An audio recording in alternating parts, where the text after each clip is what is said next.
دغه افغان ولی محمد حسین خیل نومیږي چې هیواد کې د منچاودنې له امله خپلې دواړه سترګې له لاسه ورکړې دي. نوموړی اوس له هیواده بهر په انګلستان هیواد کې په یوه نړیواله سیالۍ کې د ځغاستې په برخه کې لوبه ترسره کوي. ولی محمد حسین خیل په دغه سیالۍ کې 240 کیلومتره نه درېدونکې منډه وهي. دا سیالۍ چې د روانې اپریل میاشتې په 28مه نیټه ترسره کیږي، پکې د نړۍ په کچه 40,000 لوبغاړي ګډون کوي. زه اوس مهال په انګلستان کې د مراتان نړیوالو ځغاستې سیالۍ ته په چمتووالي بوخت یم چې په همدغې میاشت کې یعنې د 28 د اپریل کې ترسره کیږي. د لندن په دغه لوبو کې د نړۍ له ګوټ ګوټ څخه 40,000 تنه د 240 کیلومتره نه درېدونکې ځغاستې سیالۍ کې به ګډون وکړي. دی وایي کله چې منچاودنه کې خپلې دواړه سترګې له لاسه ورکړې، له ګڼو ستونزو او کړاوونو سره مخ شو، خو په وینا یې چې هیواد سره یې مینه او احساسات کمزوري نه دي. حسین خیل یادونه کوي چې وړاندې په یوه او اوس په بله برخه کې هیواد ته د خدمت هڅه کړې.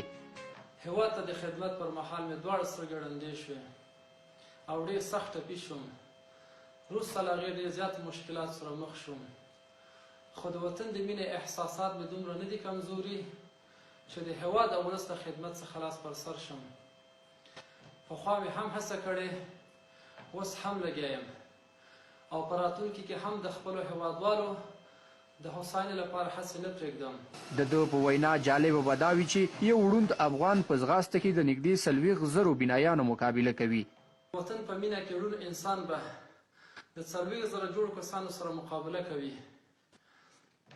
زه به د لومړني افغان په توګه په دغه لوبو کې هلته د ګران افغانستان استازیتوب کوم.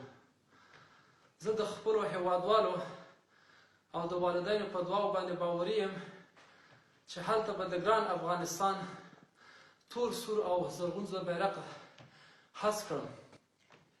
د سوکاله او آباد افغانستان په هیله ژوندی دی افغانستان. هیواد کې د روانې جګړې له امله د ولی محمد په څیر ډیری ځوانانو د خپل بدن د غړو سربیره زندگی له لاسه ورکړې، خو دا لومړی وار دی چې یو ړوند افغان په نړیواله کچه د 40,000 بینایانو مقابله کوي.